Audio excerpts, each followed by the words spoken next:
वर्धमान नामक शहर में एक बहुत ही कुशल व्यापारी दंतिल रहता था। राजा को उसकी क्षमताओं के बारे में पता था, जिसके चलते राजा ने उसे राज्य का प्रशासक बना दिया। अपने कुशल तरीकों से व्यापारी दंतिल ने राजा और आम आदमी को बहुत खुश रखा। कुछ समय के बाद व्यापारी दंतिल ने अपनी लड़की का विवाह तय किया। इस उपलक्ष्य में उसने एक बहुत बड़े भोज का आयोजन किया। इस भोज में उसने राज परिवार से लेकर प्रजा तक सभी को आमंत्रित किया। राजघराने का एक सेवक, जो महल में झाड़ू लगाता था, वह भी इस भोज में शामिल हुआ। मगर गलती से वह एक ऐसी कुर्सी पर बैठ गया जो केवल राज परिवार के लिए रखी हुई थी। सेवक को उस कुर्सी पर बैठा देखकर व्यापारी दंतिल को गुस्सा आ जाता है और वह सेवक को दुत्कार कर वह वहां से भगा देता है। सेवक को बड़ी शर्मिंदगी महसूस होती है और वह व्यापारी दंतिल को सबक सिखाने का प्रण लेता है। अगले ही दिन सेवक राजा के कक्ष में झाड़ू लगा रहा होता है। वह राजा को अर्धनिद्रा में देखकर बड़बड़ाना शुरू करता है। वह बोलता है, इस व्यापारी दंतिल की इतनी मजाल कि वह रानी के साथ दुर्व्यवहार करे। ये सुनकर राजा की नींद खुल जाती है और वह सेवक से पूछता है, क्या ये वाकई में सच है?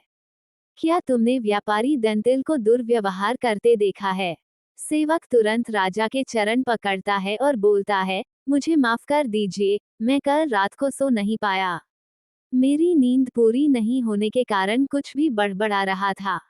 ये सुनकर राजा सेवक को कुछ नहीं बोलता, लेकिन उसके मन में शक पैदा हो जाता है। उसी दिन से राजा व्यापारी दंतिल के महल में निरंकुश घूमने पर पाबंदी लगा देता है और उसके अधिकार कम कर देता है।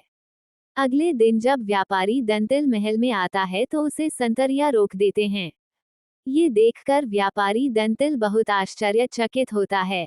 तभी वहीं पर खड़ा हुआ सेवक मजे लेते हुए बोलता है, अरे संतरियों, जानते नहीं ये कौन है?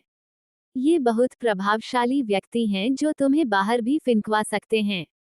ठीक वैसे ही जैसा इन्होंने मेरे साथ अपने भोज में किया था। तनिक सावधान रहना। ये सुनते ही व्यापारी दंतिल को सारा माजरा समझ में आ जाता है। वह सेवक से माफी मांगता है और सेवक को अपने घर खाने पर बुलाता है। व्यापारी दंतिल सेवक की खूब आव भगत करता है। फिर वह बड़ी विनम्रता से भोज वाले दिन किए गए अपमान के लिए क्षमा मांगता है और बोलता है कि उसने जो भी किया, गलत किया।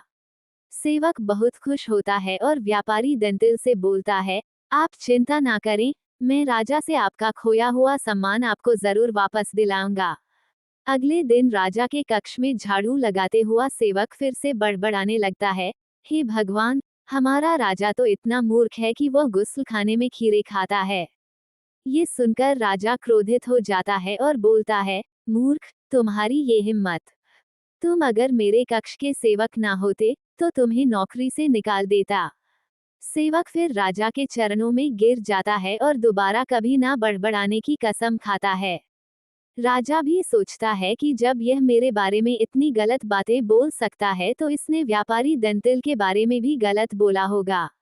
राजा सोचता है कि उसने बेकार में व्यापारी दंतिल को दंड दिया। अगले ही दिन राजा व्यापारी दंतिल को महल में उसकी खोई प्रतिष्ठा वापस दिला देता है। सीख: व्यक्ति बड़ा हो या छोटा, हमें हर किसी के साथ समान भाव से ही पेश आना चाहिए।